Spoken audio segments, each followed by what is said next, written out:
ನಮಸ್ತೆ. ಇವತ್ತು ಈಸಿಯಾಗಿ ಮನೆಯಲ್ಲೇ ಮೋಮೋಸ್ ಹೇಗೆ ಮಾಡೋದು ಅನ್ನೋದನ್ನು ಕಲಿತ್ಕೊಳ್ಳೋಣ. ನನ್ನ ಚಾನಲ್ ನೋಡಿ ಹಾಗೆ ಹೋಗ್ಬಿಡಬೇಡಿ, ಪ್ಲೀಸ್ ಸಬ್ಸ್ಕ್ರೈಬ್ ಮಾಡಿ, ಹಾಗೆ ಶೇರ್ ಕೂಡ ಮಾಡಿ. ನೋಡಿ, ಮೊದಲಿಗೆ ನಾನಿಲ್ಲಿ ಮೈದಾ ಹಿಟ್ಟನ್ನು ತೊಗೊಂಡು ಅದಕ್ಕೆ ಸ್ವಲ್ಪ ಉಪ್ಪನ್ನು ಹಾಕ್ಕೊಂಡು ಮಿಕ್ಸ್ ಮಾಡಿಕೊಂಡೆ.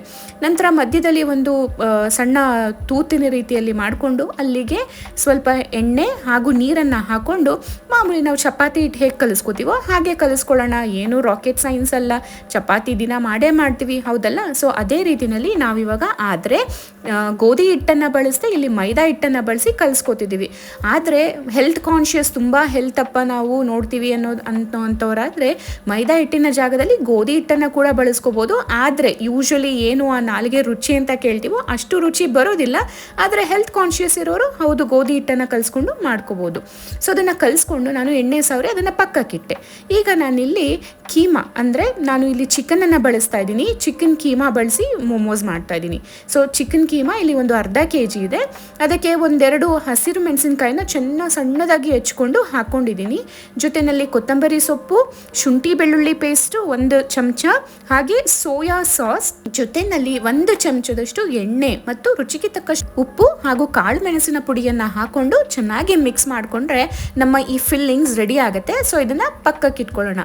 ಮೋಮೋಸ್ ಅಂದಿದ ತಕ್ಷಣ ಅದು ತುಂಬ ರುಚಿಯಾಗಬೇಕು ಅಂತ ಹೇಳಿದರೆ ಮೋಮೋಸ್ ಚಟ್ನಿ ಬೇಕೇ ಬೇಕು. ಸೊ ಆ ಮೋಮೋಸ್ ಚಟ್ನಿನ ಕೂಡ ನಾನಿಲ್ಲಿ ಮಾಡೋದನ್ನು ತೋರಿಸ್ತೀನಿ. ಮೊದಲು ಒಂದು ಪಾತ್ರೆಯಲ್ಲಿ ಸ್ವಲ್ಪ ನೀರನ್ನು ಇಟ್ಕೊಂಡು ಇಲ್ಲಿ 3 ಟೊಮ್ಯಾಟೋನ ಸ್ಲಿಟ್ಸ್ ಮಾಡಿ ಹಾಕ್ಕೊಳ್ತಾ ಇದ್ದೀನಿ.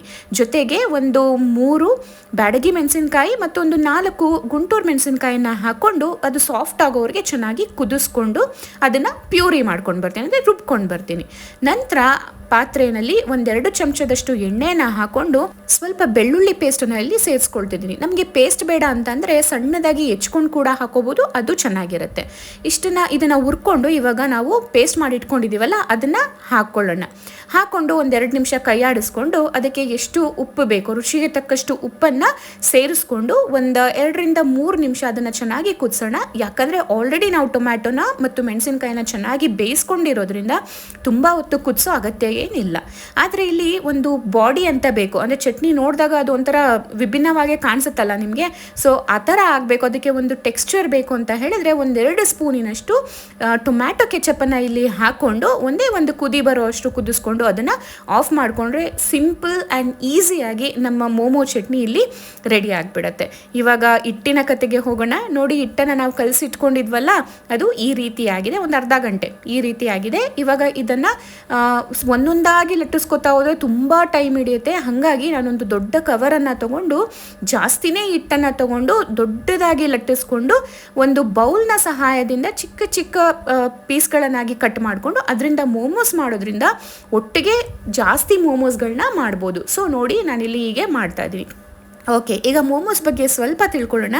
ಈ ಮೋಮೋಸ್ ಫಸ್ಟು ಉಟ್ಕೊಂಡಿದ್ದು ಎಲ್ಲಿ?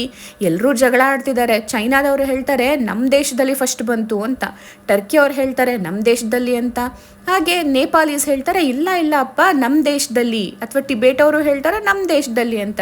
ಇದು ಒಂಥರ ಯಾವ ಥರ ಕತೆ ಆಗಿದೆ ಅಂದರೆ ಮೊಟ್ಟೆ ಮೊದಲ ಅಥವಾ ಕೋಳಿ ಮೊದಲ ಅನ್ನೋ ಥರ ಈ ಎಲ್ಲ ದೇಶಗಳಲ್ಲಿ ಯಾವ ದೇಶದಲ್ಲಿ ಮೊದಲು ಮೋಮೋಸ್ ಬಂತು ಅನ್ನೋದು ಇದುವರೆಗೂ ಗೊತ್ತಾಗೇ ಇಲ್ಲ.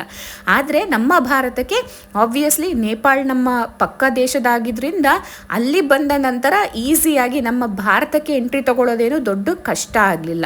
ಸೊ ಹಾಗಾಗಿ ನಾವು ನಂಬೋದು ನಮ್ಮ ದೇಶಕ್ಕೆ ಮೋಮೋ ಬಂದಿದ್ದು ನೇಪಾಳಿಂದ ಅಂತ ಅಂದ್ಕೊಂಡಿದ್ದೀವಿ. ಓಕೆ, ಸೊ ಮೋಮೋಸ್ನ ಟಿಬೇಟಿಯನ್ ಭಾಷೆಯಲ್ಲಿ ಮೋಗ್ ಅಂತ ಕರೀತಾರೆ. ಅದು ಹಂಗೆ ಆಡು ಭಾಷೆಯಲ್ಲಿ ಹೇಳ್ತಾ ಅದು ಮೋಮೋ ಅನ್ನೋ ಹೆಸರನ್ನು ಪಡ್ಕೊಳ್ತು.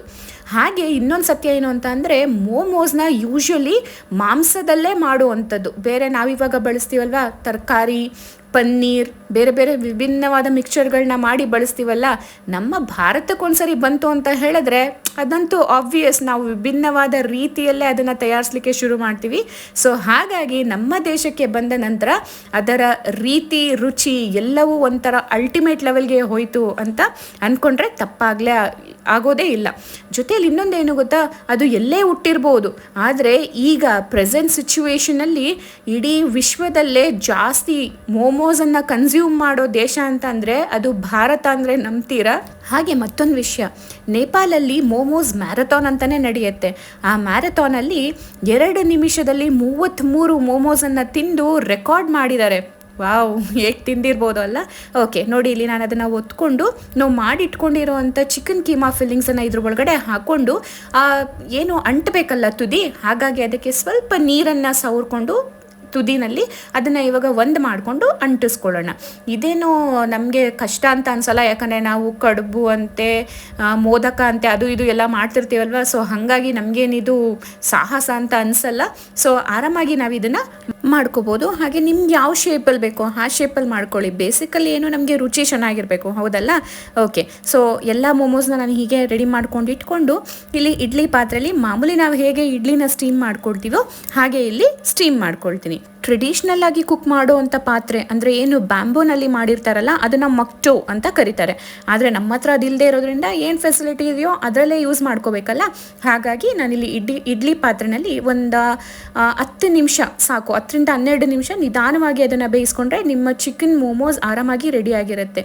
ಏನಪ್ಪ ಚಿಕನ್ ಬೇಯಿಸ್ಕೊಳ್ಳಿಲ್ಲ ಏನಿಲ್ಲ, ನಿಜ ಬೆಂದಿರುತ್ತಾ ಒಳಗೆ ಅಂತ ಅಂದ್ಕೊಂಡ್ರೆ ಹೌದು, ಚಿಕನ್ ಬೇಗ ಬೇಯೋದ್ರಿಂದ ಮತ್ತಿಲ್ಲಿ ನಾವು ಸ್ವಲ್ಪ ಪ್ರಮಾಣದಲ್ಲಿ ಒಳಗಡೆ ಫಿಲ್ಲಿಂಗ್ ಮಾಡಿರೋದ್ರಿಂದ 10ರಿಂದ 12 ನಿಮಿಷ ಮ್ಯಾಕ್ಸಿಮಮ್ ಸಾಕಾಗುತ್ತೆ. ಆರಾಮಾಗಿ ನಿಮ್ಮ ಮೋಮೋ ಅಂದರೆ ಟೇಸ್ಟಿ ಮೋಮೋ ರೆಡಿ ಆಗಿರುತ್ತೆ. ನೋಡಿ, ಇಲ್ಲಿ ನಾನು ಇಲ್ಲಿ ಮುರಿದು ಕೂಡ ತೋರಿಸ್ತೀನಿ ಹೇಗೆ ಚಿಕನ್ ಬೆಂದು ರೆಡಿ ಆಗಿದೆ ಅಂತ ಹೇಳಿ. ಸೊ ನನ್ನ ಈ ಎಫರ್ಟ್ಸ್ ಹಾಗೆ ನನ್ನ ಈ ಫ್ಯಾಕ್ಟ್ಸ್ ತಿಳಿಸೋ ಅಂಥ ಎಫರ್ಟ್ಸ್ ಏನಿದೆ ಅದು ನಿಮಗೆ ಇಷ್ಟ ಆಗಿದರೆ ಪ್ಲೀಸ್ ನನ್ನ ಚಾನಲನ್ನು ಲೈಕ್ ಮಾಡಿ, ಶೇರ್ ಮಾಡಿ, ಹಾಗೆ ಸಬ್ಸ್ಕ್ರೈಬ್ ಮಾಡಿ ಮತ್ತು ನಿಮಗೆ ಗೊತ್ತಿರೋರ ಜೊತೆ ಎಲ್ಲ ಈ ವಿಡಿಯೋನ ಶೇರ್ ಮಾಡಿ. ಓಕೆ, ಮತ್ತೆ ಮುಂದಿನ ವಿಡಿಯೋನಲ್ಲಿ ಸಿಗೋಣ.